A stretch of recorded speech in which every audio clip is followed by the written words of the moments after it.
My name is Ana Nieves and I go to Adelante West. I actually heard about Adelante from the blind center I go to, which is the Arizona Center for the Blind and Visually Impaired. They had let us know that they were partnering with Adelante and they were speaking about getting new patients and stuff. I became a patient at Adelante because just the general atmosphere, it's very different. It's a very different feeling than just going to another PCP or another doctor's office. They actually talk to you, they listen to your concerns, and they actually want to give you more of an answer than just try this. They actually want to help and they actually take the time to listen to you. And that's a huge difference. I think a big learning curve for us was learning how to properly approach and support our visually impaired clients and patients. And so a pivotal part is understanding how to not only approach our interactions with them, but also how to provide better throughput in their healthcare journey. We know how to guide our patients through our clinic spaces. And so with using proper and respectful body language and certain, verbiage, we can announce when we're entering and exiting a room, or what steps the client or patient can take through our facility. In addition, we have been able to kind of restructure our check-in and check-out processes due to visual impairment. Workflows and systems have been streamlined to better accommodate clients that do have physical disability. What I would tell somebody who's considering coming here, come here. You won't find any other place that's gonna be as adaptive to you as here. I had low vision for most of my life since I was born. I lost the rest of my vision 2 years ago. I was told by an eye specialist that I will end up losing the rest of it. They didn't give me a timeline. When? They told me I will, but they couldn't tell me the when part. So I was actually employed at the time and I went into the restroom and I couldn't get back out. So it was just a instant thing. It wasn't gradual, it wasn't, it's going away little by little. It was just like, oh, we're turning off the light and that's it. And it was very hard because even though I knew it was gonna happen, it still shocks you anyways, even though you know it's coming. When I lost my vision and I went home, I didn't want to talk to anybody. I went into my room, I closed the door, I locked the door, and I had a box cutter.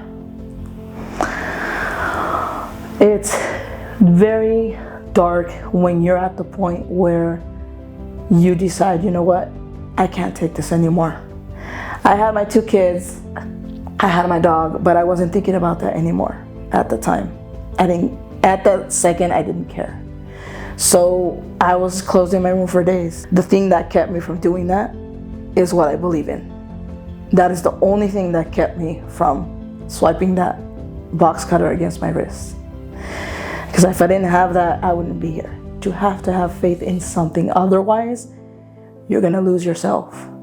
It's hard. It is. But you can't give up that easily. But if you don't have faith, it's easy to just say, you know what, screw it, I'm done.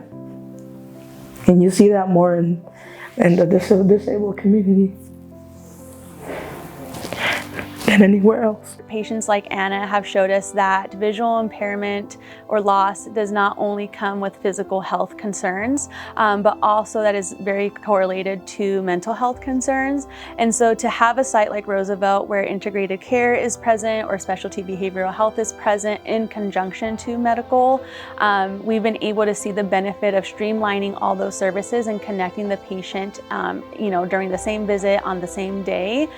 So we just remove all those barriers and determinants to their health. To have healthcare and support services all in one area is such a huge relief for us as a blind community. We rely on public transportation or other people to take us where we need to go.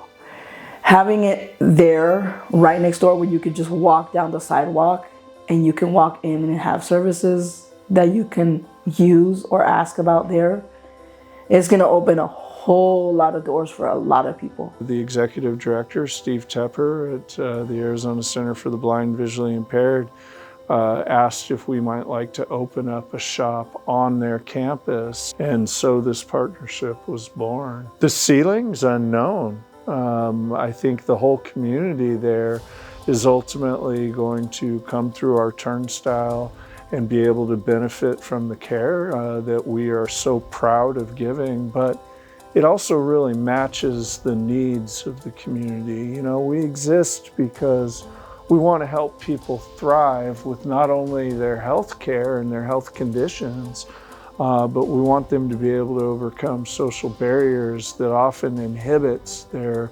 ability to thrive. My first reaction was, that's really cool. That's very good, and I like that they're doing that because it's gonna be a facility that's gonna be very accessible for a lot of people. You know, you have a lot of older generations that are there and they have difficulties with going to doctors and stuff like that. So they will be able to have it right next door, which is really good, you know. I am not aware of another collaboration partnership between an organization that's dedicated to serving adults that have lost their eyesight due to injury or illness or are losing it, and a medical health serving organization with multidisciplinary care. I think that we're one of a kind, unique in that way. So I hope that everybody takes great interest in how we can slowly nurture that into a real powerhouse of care. Thank you. Thank you for taking the chance to know who I am, for taking the time to know me as a person, not just a number on your clipboard or a name. You know, thank you for taking the time to learn how I work, how I navigate, how I manage my things, and not just assume that I'm like everybody else. Thank you for treating me as an individual, not just a statistic.